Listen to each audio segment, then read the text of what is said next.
Hello, everyone, and welcome to Fan Sports New York Varsity. I'm your host, Frank Langella, joined by my co-host, Marcilio Langella. And Mars, this is our Week 5 preview for Section 1B, 1C, and D in the Hudson Valley Football League. We are chucking along. Games are getting more and more important. Battling for playoff spots. Young teams trying to bounce back.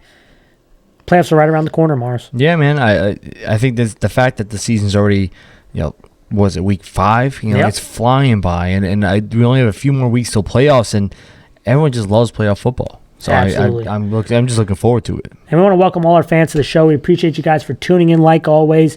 If you're new to us, we cover Section 1 football. Make sure you follow all our social media accounts on the screen. And you're watching this on YouTube, hit the subscribe button. You can also get all our content on our website at famsportsny.com, where you can also make donations to the show and buy merchandise.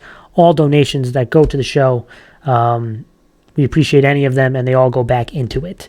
So how this show is going to work, Mars, we're going to go over the games on slate, talk about the leagues a little bit, and then we're going to do some breakdowns of the games and then give our game picks. So let's dive into it, Mars. Thursday game, early game again. We do this on Wednesday night, and the videos are produced and put out Thursday night. So we're going to pick this game, even though most people probably watch it after the game happens. Westlake 1-3 at Hen Hud, who's 2-2, non-league. We got C&D Croton Harmon 1-3 at Haldane, who's 3-1. We have Putnam Valley B matchup at Ardsley, who's 3-1.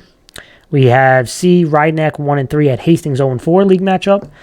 C matchup Woodlands 0-4 at Blindbrook, who's 2-2 league matchup. We have a B matchup Bronxville 2-2 at Pleasantville, who's 4-0. We have Hudson Valley Football League game Greeley 5-0 at Poughkeepsie, who's 2-2. We have a B matchup Pearl River 2-2 at Nanuet, who's 4-0 in that big time rivalry. We have Byram Hills 2-2 in a B matchup at Briarcliff, who's 0-4. We have a C matchup, Albertus Magnus 2-2 at Valhalla, who's 3-1. That is a league matchup. We have a CD matchup, Dobbs Ferry 4-0 at Tuckahoe 4-0. And then to round it all off, a Hudson Valley Football League game, Edgemont 1-3 at Irvington, who is, Edgemont is 2-3 at Irvington, that is 3-2. And that's a league matchup. Let's talk a little bit about the leagues, Mars. Let's start with the Class B.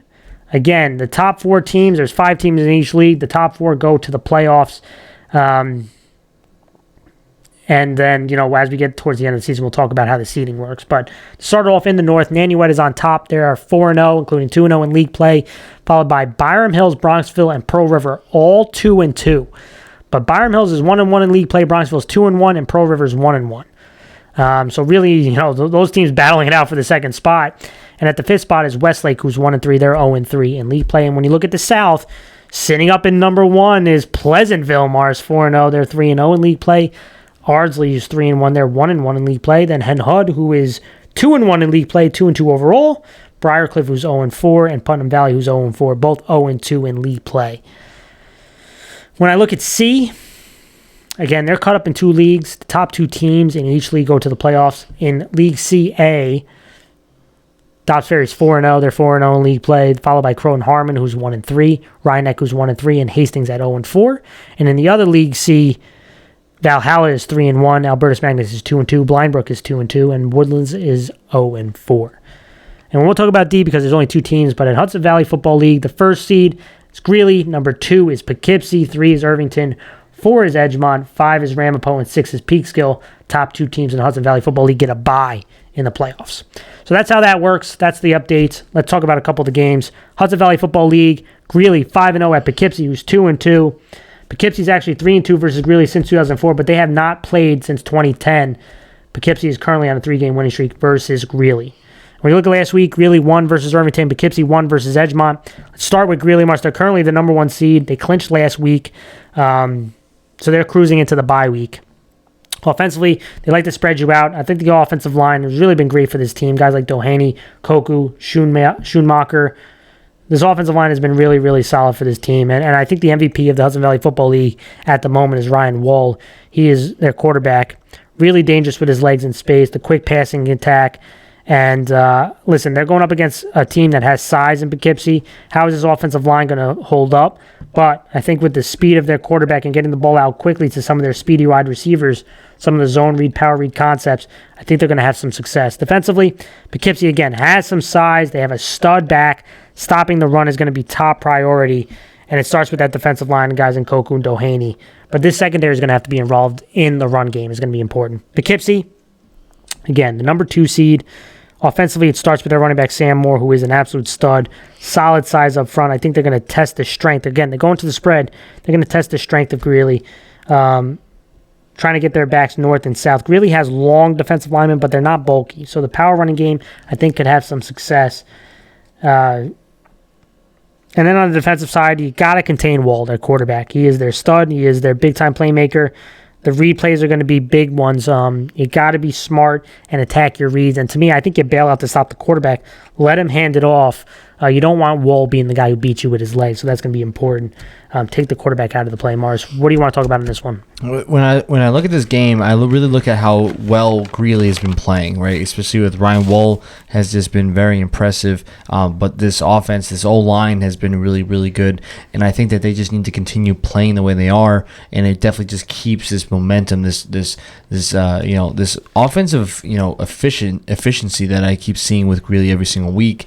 And I look at Poughkeepsie, I feel like they need to now go kind of continue using the power run game, right? And I feel like that's going to be their advantage in this game on the offensive side. Defensively, Ryan Wall is just a guy that you always have to key in on because he's literally the game breaker for Greeley. And I think this game is definitely going to be interesting to kind of see who's going to have the advantage. I think it has a lot to do with momentum, who has the better momentum going into this game, and just give everyone a heads up. I think Greeley has a lot of momentum so far, if you can't tell by now. Yeah. Let's go to another matchup. C matchup, Albertus Magnus 2-2 at Valhalla, who's 3-1.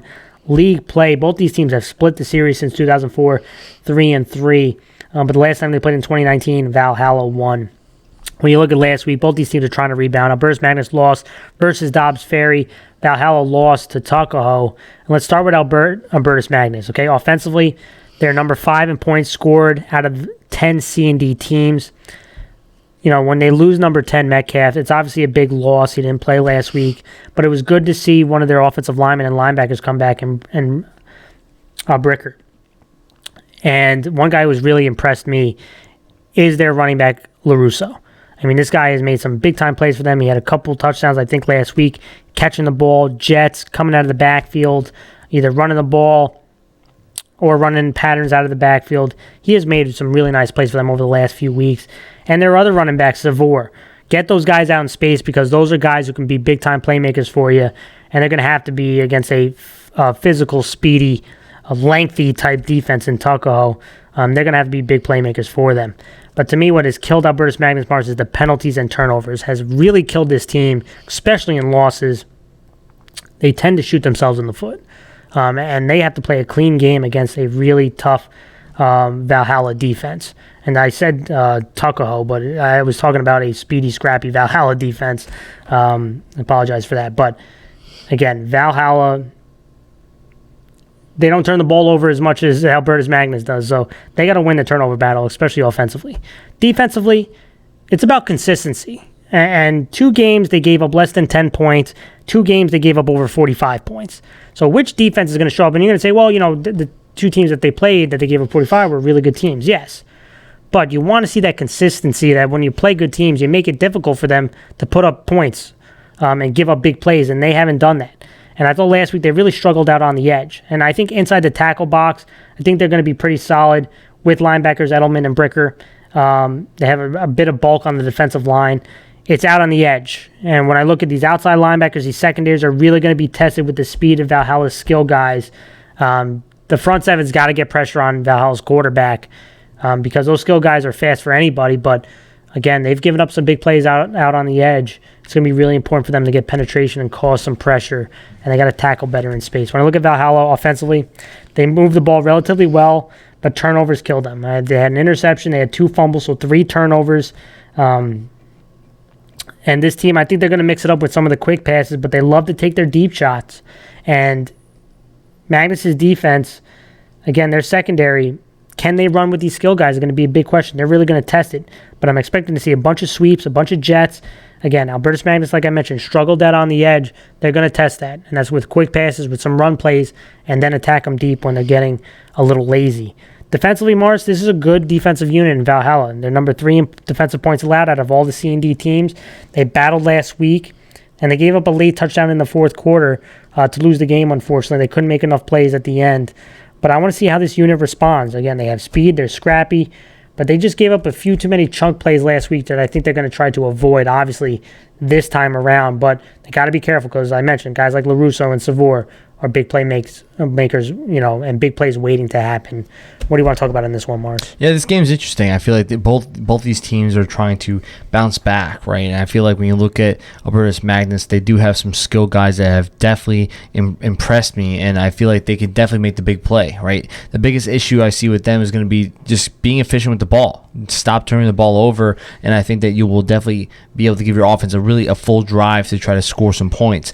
Defensively, I feel like they just need to be more consistent and obviously keep the contain. When you look at Valhalla, they have speed, right? They're going to try to get to the outside. They're going to try to make a big play in the open field. So defensively, you have to try to close that down. And from Valhalla's point of view, I feel like you just need to be more efficient with the ball, be consistent about not making those big mistakes. And I feel like they can easily, kind of move the ball effectively, and they have been. The biggest issue they had is when they would drive down the field, turn the ball over, right? That would be what killed them last week. And I feel like they have to kind of avoid giving the ball to the defense when everything's going well, right? If there's a play that you feel as if I might try to force a throw, don't. You have the ability on your offense to make a play, even if, let's just say, you have to throw the ball. Live for another down. Live for another down. You have the offense that you can survive. And defensively, stop giving up too much these giant chunks. And usually they don't, but last week that's what hurt them. Right? Yeah. And that was the point, is that they have to just kind of, and I feel like what's going to happen. Defensively, last week they struggled. This week, they're going to be more efficient. They're going to kind of come back to earth a little bit and say, all right, we need to straighten up, right? And I feel like that's what's going to happen with Valhalla. It's going to be a very interesting game. Let's go to another matchup, Mars. B matchup, Bronxville 2-2 at Pleasantville, who is 4-0. And Pleasantville, since 2004, is 6-1 versus Bronxville. They have won 5 straight versus them. Last time they played was in 2019. And last week, Bronxville won versus Westlake in a nice bounce-back game for them. Pleasantville won versus Putnam Valley, and they won 28-0. But let's start with Bronxville. Offensively, Mars, we know this is a boom or bust offense. They are number 2 in points scored in B play. They like to play fast, they like to do no huddle, and they want to make this a track meet. And what I mean by boom or bust is some games they score over 40, and then some games they scored less than 10, right? So the big thing to them is, they want to try to make this like a fast break in basketball where there's just so much pressure on you and want to get into the open field. And to me, it starts with their quarterback, O'Neal. He had 5 touchdowns last week, Mars. He is big, he is strong, and he is fast. And they want to get him into the open field because there's not many people who can tackle him in the open field. But I got to give a shout out again to their running back, who's kind of been a nice 1-2 punch for this offense, Garofalo. I thought he played well the last couple weeks. He is that harder runner type of guy in between the tackles. He's run the ball extremely well. But can they make enough plays in the passing game to keep Pleasantville honest? Because Pleasantville likes to put a lot of guys near the line of scrimmage. They want to stop the run. They're going to try to force you to pass. And can they make enough plays? They have some big body receivers, Bronxville, right? Not really so much guys that are going to blow by you, but guys who have large catch radius. They have to take advantage of their size and hit some big plays to keep them honest. Defensively, I thought they played better the last couple weeks, but they're the number 7 defense in points allowed out of 10 teams in B, and they have struggled to stop the run overall. And Pleasantville's bread and butter so far is to run the football, especially downhill, and they got to get this into a second and third and long game, right? They can't let Pleasantville get comfortable running the football. And if Pleasantville keeps running the ball, what they're going to do is they're going to keep Bronxville's offense on the sideline. And so it's going to be huge. They got to force second and third and long, and that is going to give them a chance to get more possessions offensively and to try to score more points. And let's look at Pleasantville. Offensively, the O-line has really impressed me. Again, they continue to get better. They have been physical, and Cotter has been a stud. He had 2 touchdowns last week, and they have a couple guys who can hit some big plays on you. So it's a lot of heavy Cotter downhill behind the offensive line, and then running some of the jet action and the passes downfield. I thought LaCapria has improved, especially in his deep ball throws over the last few weeks. But they want to try to grind these possessions out and keep Bronxville on the sideline, I would imagine, is their best course action. The less carries O'Neal gets, the better. And then we go to the defense, Mars. Pleasantville is the number one defense in points allowed in Class B. They have the number one defense in points. The front seven, they want to get after you. They want to prevent the run. They did a really good job. They like to get aggressive, penetrate, and really bottle up run plays and really force you to throw on them. That's exactly what they're trying to do. They're trying to force you to throw, and that's got to be the game plan with Bronxville. Again, O'Neill has a strong arm, right? So you don't want to get dudes wide open. But what he's most dangerous at is running the football. So you cannot let him win in those power reads, those zone reads, those quarterback like when he's throwing and no one's open, he just takes off. You can't allow him. You got to spy him consistently. You got to keep him in the tackle box, and you got to rally to him. Force the other guys to beat you and force him to throw in the pocket consistently.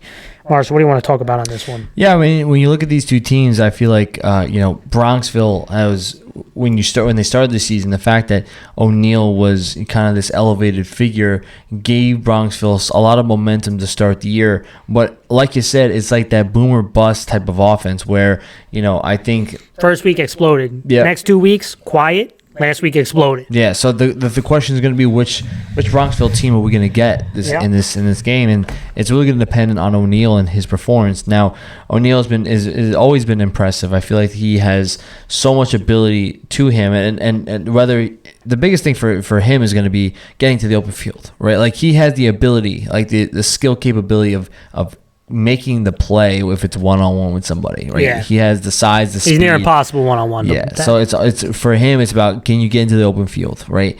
And then when you look at, the defense has just been, they've struggled. So I think that for them, it's going to be has to do with the offense scoring a lot of points. Defense just has to be manageable of what they're competing against. From Pleasantville's perspective, they're the number one ranked defense in points allowed, right? So the biggest thing for them is try to contain O'Neill from doing what he wants to do, which is a lot of those reads, right? Because once he gets a guy man-to-man, one-on-one, he's gonna burn him, right? Yeah. Or he just run right over him, right? Yeah. He has the size and speed capabilities of doing so, and I feel like he can also throw, but the thing is he's looking to run, like that's his bread and butter. That's what he's gonna want to do. So for the defensive side for Pleasantville, they have to contain him. I mean, when you look at some of the guys that and I keep mentioning them every week, but there's going to be a lot has to do with this defensive front seven. When you look at linebackers like Ryan Horgan is definitely going to be a guy that got to spy O'Neill. He's got to spy, and he's got to definitely keep him contained, right? And it's going to be tough for a sophomore linebacker, but that's going to be something that's going to be important for guys like that to step up. And the big thing I always say every week is going to be, the veteran presence is going to be there. You have Cotter, you have LaCapria, you have Gordon, you have Miller, you have these guys that are definitely going to step up and make plays, right? The question is going to be, do the young guys step up? Because the veterans, they know what's at stake. This is their senior year, right? They're going to give everything they have. The young guys, they have to now act like seniors, right? This is the moments where you really establish yourself as being the top tier team, right? Right now they're first. They're first right now, right? And a win will keep them there. And if they for another week. It's almost like you got to treat this every week. Like this is a test. Everyone is looking at you saying, "Are you the best team in this class?" And every week you have to say, "Yes, we are." Right? Offensively, Cotter's been showing out, right?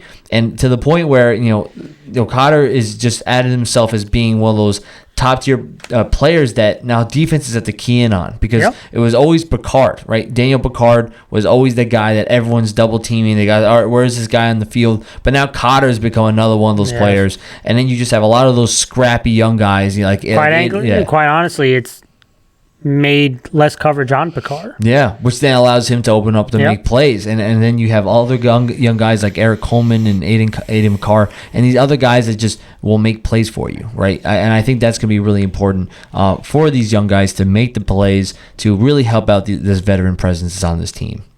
Yeah, let's go to another matchup. And this is a CD matchup, another really intriguing one. Dobbs Ferry 4-0 at Tuckahoe, who's 4-0. This is obviously a non-league game.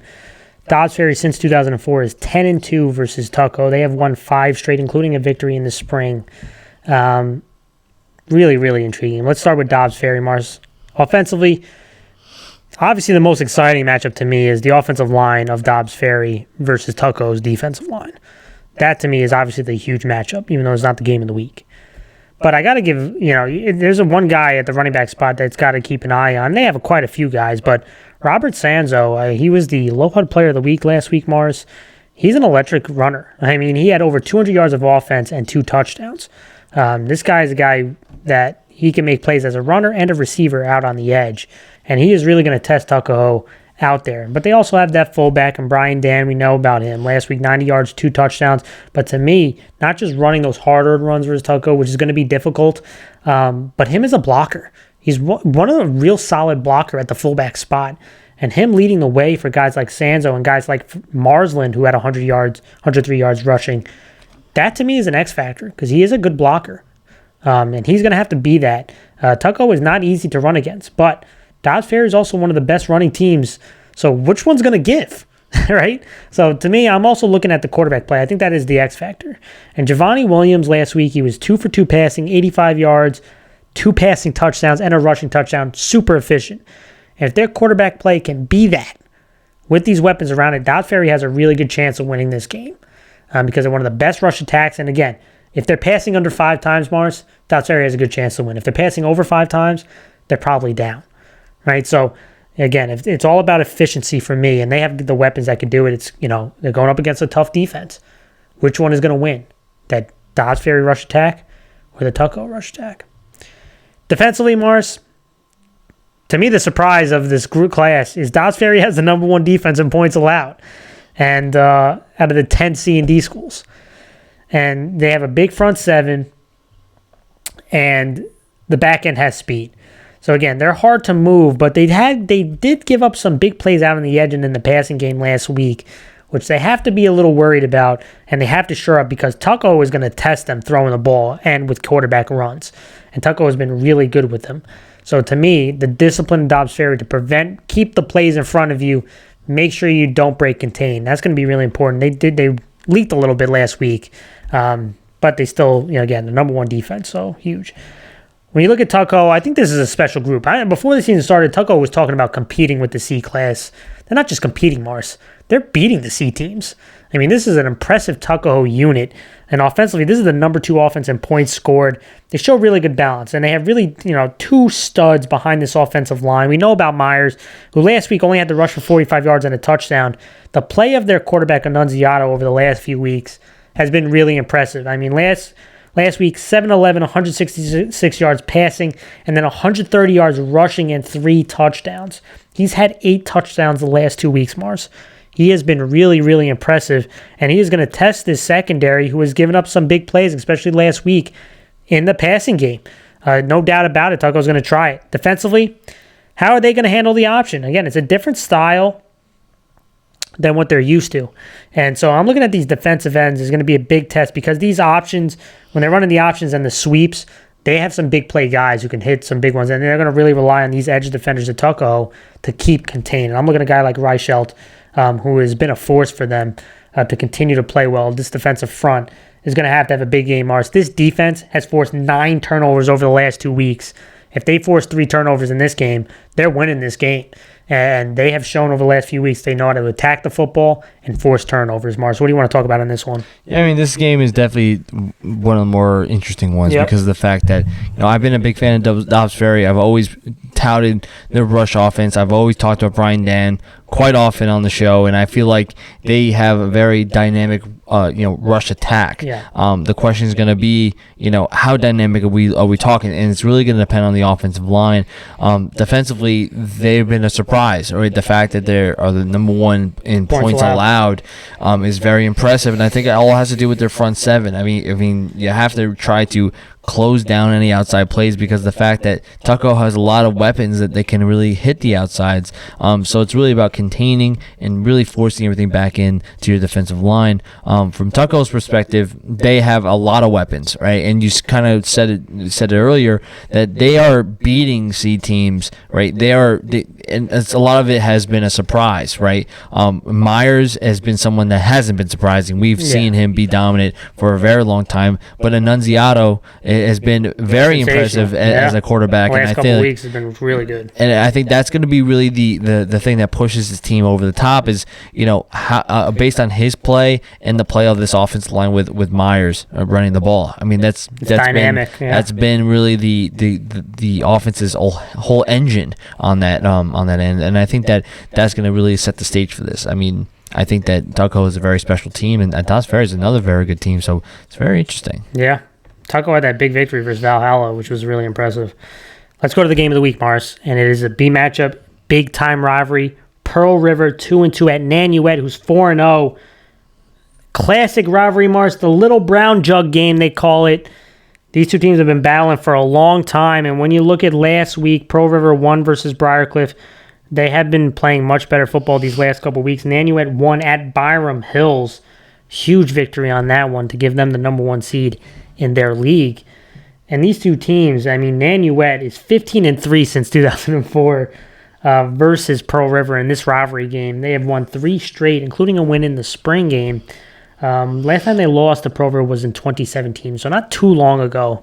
But overall, 15-3 has been they kind of dominated this, but this is a big rivalry. And again, when it comes to rivalry games, right, throw out the records, right? But let's start with Pearl River, Mars. They have won 2 straight, and I really thought they've played better football on both sides of the ball.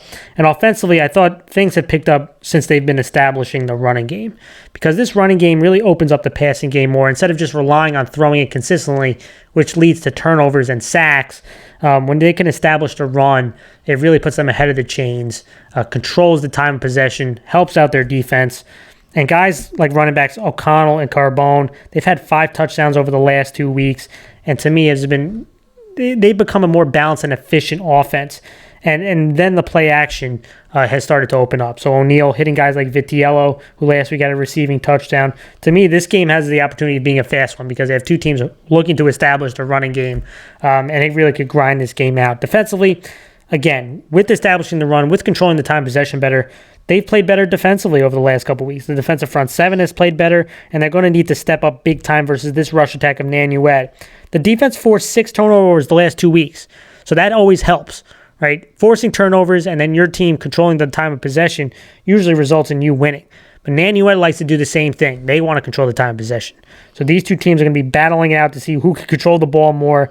But the most important thing for this defense, obviously besides trying to stop this rush attack, keep Frondy in the pocket. Not let that quarterback get outside. When I look at Nanuet, Mars, offensively, I love their physicality. I love the way the offense plays. They want to punch you in the mouth. They bring in their tight ends. Some of these wide receivers line up outside, come in as tight ends. They bring in their fullback, and they want to condense the defense, and they're going to attack with inside runs, but they're also condense you to try to hit you on the outside. And it all starts, obviously, with their running back, James Moran. Last week, 110 yards rushing and a touchdown. He's a guy who will line up at tailback. He'll line up at wingback. They'll put him out in pass plays. This is a dynamic football player and a big-time player in this class. But they have other guys that can hurt you. Again, physical guys. Hollis Bryson, he's a bit of the hard runner guy. Harder and run, get you those dirty yards, they call it. Moran can do that, but it's a nice mixture with him in there.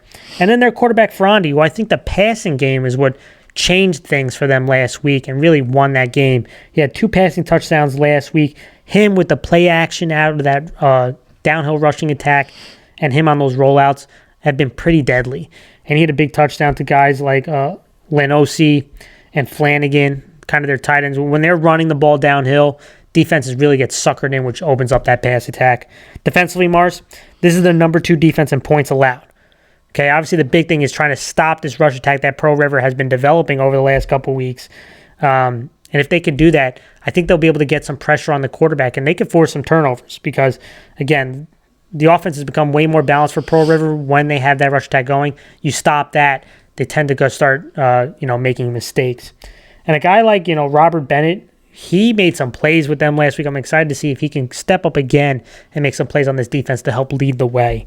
But, Mars, what do you want to talk about on this one? Yeah, I mean, big rivalry? this is, it's so hard to kind of measure rivalry games, right? Because the fact is, like you said, there's no such thing as a record anymore, right? And I'm trying to just think to myself, which is the biggest rivalry game, and I'm sure we'll get all comments, and maybe our fans can comment what they think is the biggest rivalry in Section 1, and maybe that'll be some good debates going on. Yeah. All have to be PG-13. Yeah, the comments. The comment section has to be PG-13 at least. But when you look at both these teams, I think when we look at Pearl River, they've definitely just been improving as the games go on because of the fact that they established a run. Yeah. And if they can do that in this game, it allows them to really open up the playbook and really kind of play around with the situation. And I think that definitely makes their offense more dynamic and more dangerous, right? And then when you take a look at the defensive point of view, it's really going to have to be based on the front seven, right?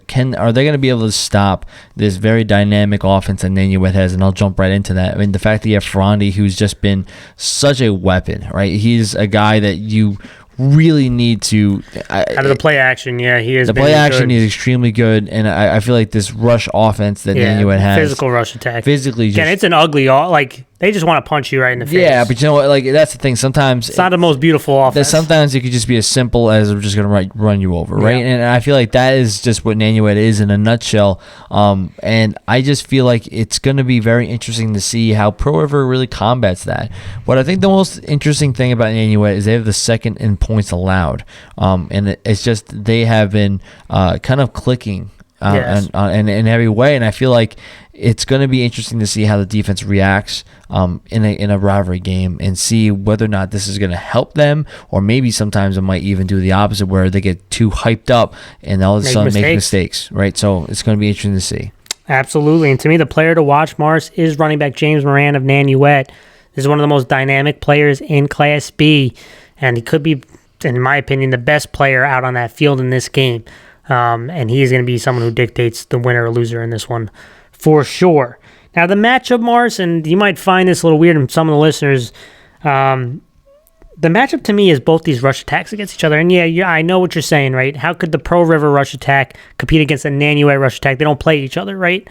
But both these rush attacks are so important, and whichever one has the more success, I think is going to be the difference in who wins. Because what it's going to do is it's going to control the time of possession and wear down the other defense and open up the play action. And I'm going to show the audience how both these offenses, although they are different schemes, similar styles about downhill running that opens up the play action to hit big plays. For this video, we're going to talk about these two teams' rushing attacks and how they set up the passing game for each team and how important this rush attack is going to be to determine the winner of this big rivalry. And I'm going to start with Pearl River. And again, you have two different schemes, but what the goal is the same. They want to try to run the ball, condense defenses, run with some power, and help set up one-on-one matchups in the passing game. And you can see Pearl River has done a much better job these last couple of weeks of establishing the run. And for a couple of reasons. The O-line has done a better job of blocking, getting a body on a body, and these running backs have run hard. And we're going to see examples of it again. You can see got a bunch of guys, a tight end, two backs, a wing back. And look at all these guys by the line of scrimmage, right? They're trying to stop the run. But when you do a good job of getting a body on a body and the running back runs hard, you can still have success. And we have seen that over the last couple weeks. And let's just start with this one. You can see they're going to motion and they're going to get a dive play. Okay? Watch the blocking up front. They do a good job. Okay, look at this. Getting a body on a body. First, look at the movement backside. Really good job sealing right there. And you can see good job by the tight end. They got a body right here, a body right here. Lead blocker. This is a really well blocked play. The running back actually makes a poor read here and tries to bounce it outside. I mean, this was a mistake, right? If he cuts it inside, this is where the hole is. A really good blocking, but this is what the difference is. The running backs have been running hard. And you're going to see them running through contact. Look at them fight. Look at them get to the outside. Even when he made a poor read, a really good play to run through that contact. And we're seeing that more and more over the last couple weeks from Pearl River. But again, establishing the run. Coach talked about wanting to establish a power running game. And they have the last couple weeks. It all starts with blocking in a body on a body. And they do that. And your running back's running hard. They're going to run through the contact, look at the stiff arm, and a big chunk play. And again, you're going to see a lot of those run sets, and you can see this again. Look at the formation setup. Look at all these bodies near the line of scrimmage. This also helps in the passing game. Set up one-on-one matchups. Right, similar formation, going to have a similar motion. This time play, they're going to fake the run and throw it one-on-one. Right, because of this condensed formation, because of their ability to run, this safety is near the line of scrimmage, right? He's about, 6 yards? Which makes it difficult to get over the top on V patterns. So they're going to get motion. It's going to look like a similar play, but this time he's going to drop back and throw it. Again, nice drop back. And look at the touch on this one. One-on-one, really good catch by the receiver. Back shoulder throw. That's really nice. The run to set up the pass. Again, it allows that one-on-one matchup. Execute. Really nice play. Let's go to Nanuet. They have been a really potent rush attack and done a really good job of play action off of it. And you can see not the same formation, but 2 wings, a fullback. They run the ball hard. And it helps when you have a guy like Moran, who's one of the best backs in the class. And you can line him up as a tailback, you can line him up as a wingback, he can run inside, he can run outside. He's one of the better players and really a game breaker for this offense. But at first, it all starts with the run. And you're going to see they're going to fake a dive to the fullback, hand to the wingback. And you're going to see they're going to have this back come inside the tight end. And watch the blocking up front. What makes a really good back is their ability to help in linemen when they screw up. Again, look at the blocking backside. They do a really good job sealing right here. This is a nice block right here, a nice kick out right there. But they get some penetration. This is what good backs can do. They can make the first guy miss. Watch him. Look at him get the miss right there. Look at him make the guy miss in the hole. Another juke. And a play that probably could have been a 2-yard loss. Right? And then at best, if he makes a miss, about a 3-yard gain. But he shows his ability, the talent that he has, that he can make multiple guys miss. And then there's the fake. Pretty good job by everyone else, but they get a little penetration here. But then watch the back go. There's one juke, another one, a third one. And now it's a big chunk play. Helps setting up a touchdown. Again, after you get hammered by the rushing attack of Nanuet, what it does is sets up the play action. And their quarterback has done a real solid job of using that play action to hit big plays in the passing game. And you're going to see, look at all these bodies by the line of scrimmage. You got 10 guys from within 5 yards. This condensed formation showing heavy run, but they're going to pass out of it. Right? Going to fake to a guy like Moran. Everyone's eyes are going to be in the backfield. They're going to throw over the top. Look at the fake. Look at everyone's eyes. They're not even looking at this tight end. Decent fake. Quarterback gets some depth, finds it, throws it out to him. Big time touchdown. And you can see how the run sets up the pass. There's the fake. Gets the ball out to him. Nice catch. Easy score. Again, both these rush attacks are going to be huge for each team to determine who wins this matchup.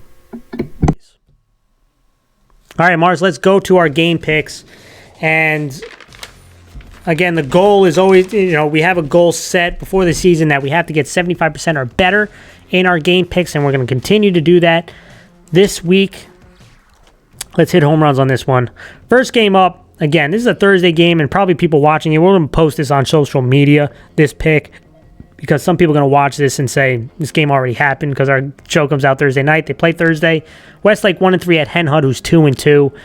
Westlake got some young guys, and guys like Arciello and Lacido have been running the ball hard, but defensively has been a struggle. And so I'm going to go with Hen Hut. Mars. Anthony Panettiere had 2 rushing touchdowns last week, has been really, really solid for this offense. I like the way the defense responded, had that huge upset against Ardsley. I think they continue that momentum. I think Hen Hut wins this one. Yeah, I'm going to go with Hen Hut as well. They've just been getting better and better. The rush offense has been really impressive lately, so I'm going to go with them. CD matchup, Croton Harmon 1-3 at Haldane, who's 3-1. Croton Harmon offense has been struggling the last couple weeks. I know trying to get back on track. Defensively, I think they've been a bit solid, but offensively, they can't seem to find that consistency over the last couple weeks. Haldane actually has the number 2 defense in points allowed out of the C&D schools, Mars. I really like the way that they're playing, and they're making enough plays on the offensive and running the ball. I'm going to go with Haldane. They've been an impressive unit to me. Yeah, I'm going to go at Haldane as well. The defense has just been good enough for me to really jump on the bandwagon of saying defense wins not only championships, just wins games. Yeah.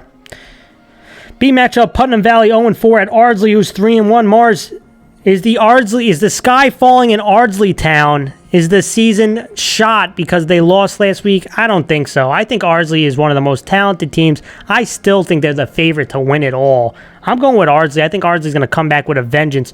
Putt Valley, they've gone through some injuries. They don't have a lot of depth. It's going to be tough against this Ardsley team. I think they bounce back in a big way. I'm going Ardsley. Yeah, I'm going to go Ardsley as well. I feel like they just have too much weapons-wise that Putt Valley I don't think they can really compete with right now. I'm going to go with Ardsley here. Rye Neck, this is a C matchup, 1-3 at Hastings, who's 0-4. Big-time league matchup, huge game for both teams. Rye Neck, I thought they had a nice win last week. Defense has been solid the last 2 weeks. But Hastings, I do think they're going to attack in the passing game. I think this is a game that Robert Kennedy explodes. I think Hastings gets his first victory here. They're at home. I think they make enough plays and score enough points that Rye Neck cannot match offensively. I'm going with Hastings. Yeah, I'm going to go with Hastings too. The home field advantage is definitely something that's going to push them over the edge here. I'm going to go with Hastings. Another C matchup, Woodlands 0-4 at Blindbrook, 2-2. This is another league matchup. Blindbrook hasn't had 3 wins in a season since 2018. I'm going to go with Blindbrook, Mars. I like the way this defense has been playing. They're number 5 out of the 10 teams in points allowed out of the C&D schools. I'm going with Blindbrook. I really like the way that they're attacking defensively. They've had some impressive guys, especially winning up front. Yeah, I'm going with Blindbrook. I'm going to go with Blindbrook as well. I feel like I like this momentum that's carrying over with them. They've been playing good defense. Their offense has been doing well enough to win games. I'm going to go with Blindbrook. I'm going to pick this one, Mars. Bronxville 2-2 at Pleasantville, who's 4-0. Does Pleasantville continue it? I think they do. I think Pleasantville will make enough plays defensively. Connor O'Neill probably hits a couple big plays with Garofalo. But I do think Pleasantville's, I think their offense is going to run the ball, control the time of possession, and they'll hit enough plays on defense. I think Bronxville's defense just isn't there yet. And I think Pleasantville is going to control this game, keep Bronxville's offense on the sideline. I'm going Pleasantville. Let's go to the Hudson Valley Football League game. Greeley 5-0 at Poughkeepsie, Poughkeepsie, I have the wrong. I think they're 3-2. Yeah. 3-1, excuse me. I had the wrong record down. Poughkeepsie, who's 3-1. I'm going to go with Greeley, Mars. The last time Greeley had 6 wins in a season, 2013. Wow. It has been 8 years, and I think Greeley does it. I just think that they're really playing well. Offensively, they spread you out. They hit some big plays running the ball and with the passing game. And Poughkeepsie does have size, but I do think Greeley's defense is going to make enough plays. I'm going with Greeley on this. Yeah, I'm going to agree with you. Go with Greeley. I just like the way that this offensive defense has just been progressing. Their offensive line has been really impressive, and I think that just being able to accomplish that feat is a great thing for Greeley, so I'm going to go Greeley here. B matchup, Byram Hills 2-2 at Briarcliff, who's 0-4. Non-league game. I think Byram Hills is going to bounce back in this one. I'm going with Byram Hills. I think they run the ball much more effectively than they did, and they hit some big plays running the ball last week, but penalties really kill them. I think they play a cleaner game. I think the defensive front is going to be too much for Briarcliff's offensive line to handle. I'm going to go with Byram Hills. Yeah, I'm going to go Byram Hills as well. I feel like they just have too much weapons for Briarcliff to really handle. I'm going to stick with Byram Hills here. A Hudson Valley Football League game, Edgemont 2-3 at Irvington, who's 3-2. The last time these teams played, Edgemont won 51-7, Mars. I think this game is going to be different. I think Irvington is playing better. I think the coaching staff has done they've done a good job over there, and you see the kids picking it up. I think guys like Picola and Ken are going to have much better games, but I am going to go with Edgemont. It's going to be a lot closer, but Edgemont in a close one. I think Edgemont's defense makes enough plays, and they'll hit a couple big run plays with their quarterback. I'm going with Edgemont. I go Irvington. I think I'm going to go the other way here on this one. I think Irvington's going to keep it close, and I think they're just going to put off in the end. Let's go to another game. C matchup, Albertus Magnus 2-2 at Valhalla, who's 3-1. Big league matchup. Again, I like Albertus Magnus. They can make big plays, but just they kill themselves too many times with penalties, turnovers, and defensively out on the edge scares me a little bit with this Valhalla skill group throwing the football. I like Albertus Magnus, but Valhalla I think bounces back. I think the defense steps up. I'm going with Valhalla. Yeah, I'm gonna agree with you there. I feel like they just have more weapons. They can get to the outside and make the big plays. I'm gonna go with Valhalla here. CD matchup, Dobbs Ferry 4-0 at Tucko 4-0. This game was really hard for me to pick. Again, Tucko is a special group for D school. They not just competing with C schools, they're beating C schools, and it's a mix of really potent offense and a defense that forces turnovers. But I'm going to go with Dobbs Ferry. I think Dobbs Ferry is going to be able to run the ball and control this game, and it's going to be big because defensively, the defensive unit has done a really good job overall, but they have given up some big plays in the passing game, which scares me a little bit. But I think this rush attack is going to be huge. They're going to control the time possession. Dobbs Ferry is going to win this one, Mars. I know Tucko. I feel like Tucko is going to use that advantage that they have with the pass and really just take advantage of the Dobbs Ferry pass defense. I'm going to go with Tucko here. The game of the week.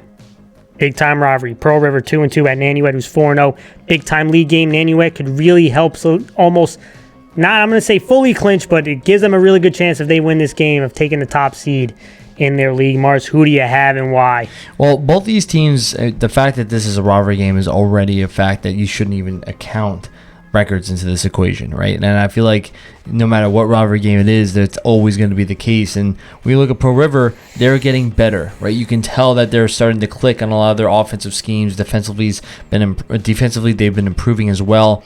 And I feel like it's going to be really the question of, is Nanuet's skill players going to continually show up? And I feel like when you look at Frondy, he is just such a dynamic player that, if he doesn't perform to the same level as he normally does Nanuet pull off a victory, right? And the offensive line has just been rocking and rolling. I think that they need to have another big game, especially because Pearl River is going to give you everything they got, right? Now granted, when it comes to the whole playoff picture, I think Pearl River's not even looking at that right now. I think what they're looking at is the brown jug, right? They're looking at that that fight that they're itching for every single year. I haven't won since 2017. They're looking for the upset. Exactly. So the whole point is that Pearl River's got nothing to lose, right? Nanuet's the top dog, right? So right now everyone's looking at them. So Pearl River's like, you know what? We're just gonna show up and we're just gonna win. That's our whole goal right now. And I feel like when I look at this game, I'm going to pick Nanuet. I think Nanuet has too many weapons. I think as much as Pearl River has gotten better, I think Nanuet just has too much for them. And I think this game will be competitive. I think that Nanuet has just too much there. And I think Nanuet's going to win this game. Nanuet has busted me for picking against them. And this is another team that has risen to the occasion and has earned that top spot in that league. And it's because they play really physical defense, and their physical running game with Moran has been impressive. Moran has shown to be one of the best players in the class. And with Frondy off of play action, who played really solid last week, can he continue to do that? Pearl River has been playing better, and like you said, in this rivalry game, again, throw out the records, right? Because Pearl River is going to become ready to play. But I am also going to go with Nanuet. I think this is at home. I think that the rush attack is going to be a little bit too potent. And defensively, they have been really physical and really impressive and been really good in the red zone. And so I think that with all those factors together, I think Nanuet is going to win this game and win this big rivalry and hold that trophy up again. All right, everyone, that was our show. We appreciate you guys for tuning in. Thank you so much for all the support. We hope you have a football-filled weekend, and we'll see you all very soon.